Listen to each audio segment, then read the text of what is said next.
So there's a couple of really useful calculators in analytics, and they help you to disclose all cost and charges someone might be paying on a portfolio, but also it allows you to illustrate the impact of those cost and charges over the coming years. They both live under this tab on the left-hand side under Portfolio Tools. One of them is the Reduction in Yield Calculator, also referred to as the Pension Switching Tool, and a MIFID ex-ante calculator. So let's have a look at them now. The first time you load up this feature, it opens up a separate window, so do be warned the pop-up blocker might block it the first time.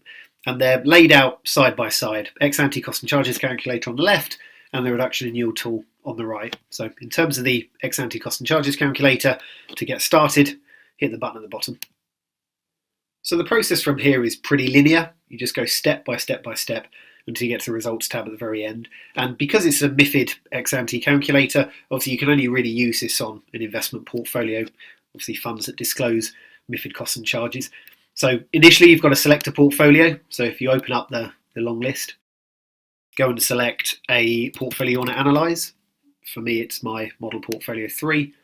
Click on investment details, which is the next tab along. It's obviously going to relate to the client in question, but my client has 400,000 ready to invest.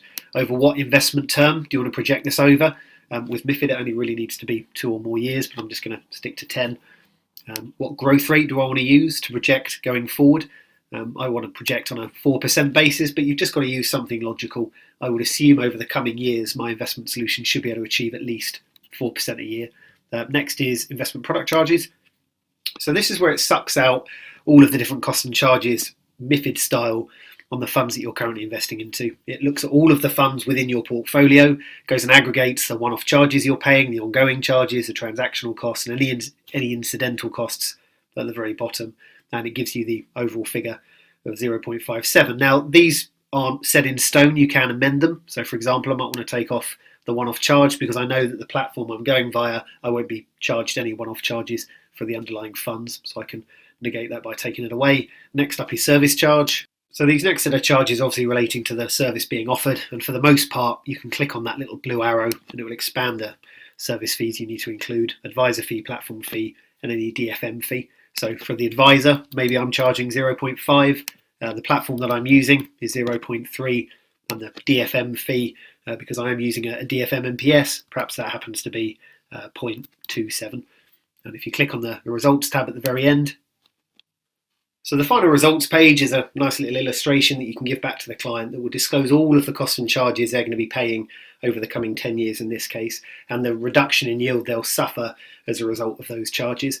Also, it outlines all of the product charges in pounds, shillings and pence on the left and the service charges on the right, and then it gives you a year-on-year illustration of the impact on your growth of each of those charges being taken. And if you expand the calculation breakdown at the very bottom, again, it gives you the figures behind the scenes year on year of how much you're paying in service fees and product charges and the overall charges in each period. And then finally, if you hit the little PDF icon at the bottom, that will load up the report.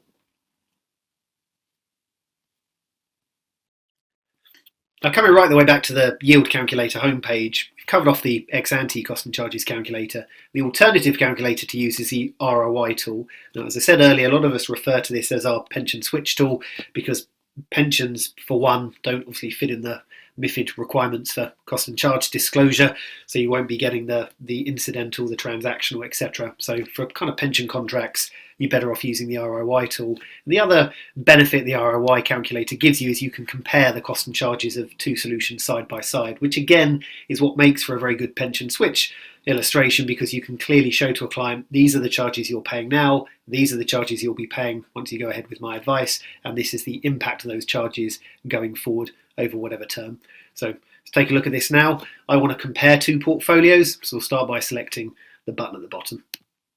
So a very similar setup to the MIFID cost and charges calculator. First and foremost, I've got to select 2 portfolios this time to compare. Incidentally, it is optional, so you don't technically have to select a portfolio, but I am.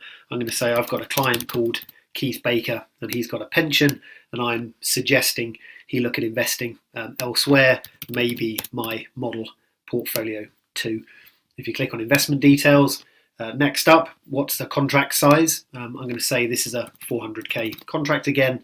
Over what investment term do I want to project over? For this particular case, I want it to be 25 years. That's the one relevant to my client. What growth rates do I want to use? Analytics pulls through the growth rates for you at the very bottom, so it does actually tell you what the two contracts have achieved over the last 5 years on an annualized basis. But I just want to make them the same. I'm going to make both of them 5 and 5. I'll come back in a minute and change them. But for my first illustration, I want to show the client if everything else were equal apart from charges, what would the impact be? So click on the charges tab next. So this page allows me to disclose all of the cost and charges they're currently paying versus what we're proposing over here on the right hand side. Now again, if I've selected a portfolio at outset, Analytics will tell me what the charges are. So I know that they're paying 1.32 for their fund charges and our proposed contract is only 0.32. So I can pop that in here, 1.32 on the left, 0.32 on the right. I know the advice fee because that's me, that's simple enough. I'm 0.5% across both. I'm going to pretend they don't have a platform. I'm going to pretend they've gone direct. We do. We're going via a platform that's going to be charging 0.3. And again, if you're going via a DFM route, you can put the DFM charges in there. Perhaps again, you're paying 0.27. And if you click on the results tab, and the final results page will give you a wonderful illustration that you can give back to your client that will clearly demonstrate the cost and charges they're paying and the impact on the probable growth rates. So again, I've got my two contracts side by side, existing versus proposed. If they both grow at that logical 5% growth rate, it clearly means that their current 400k will end up on 862, our 400k will end up on 958. And the reason for that 100 grand's worth of difference is underneath, because currently every year they're paying 7,280 and we're proposing a contract that's only 5,500, and compound the difference up over 25 years, you get that staggering level of difference above. Now, of course, there's nothing stopping you changing the growth rates. We'd always recommend the first illustration you run for everything else to be equal. But if I go back a couple of stages, back to these growth rates, you can see at the very bottom that I can clearly evidence the fact that my solution historically has outperformed theirs by at least 1% a year. So even if I were to err on the side of caution and select 5.25, so I'm now suggesting that if I continue outperforming by a fraction of a percent, which I think is logical, that I can do it, given that I've proven that I can do it historically, then I can at least kind of educate my client that this isn't just going to be down to cost and charges, the growth will also be down to the growth of the two contracts themselves, and ultimately at a 5% growth rate, you'll still be on 862, Mr. or Mrs. Client, but with mine, if we continue outperforming you by a fraction of a percent every year, we could be that much more, again, based on those level of charges at the bottom. So I hope you found that demo useful on our calculators. Obviously, it wouldn't just be the costs and charges you focused on if you're trying to provide evidence to a client as why you're proposing one contract over another. That might be front and center, but there are lots of other features within analytics. You can beef up that recommendation, performance, volatility, asset allocation, etc., all of which will be covered off in future tips and demos. If you want to speak to an expert on this, speak to our help desk. There's a little live chat facility in the bottom right-hand corner that will direct you to our live chat facility with our help desk. On the left-hand side, you've got a Contact Us tab.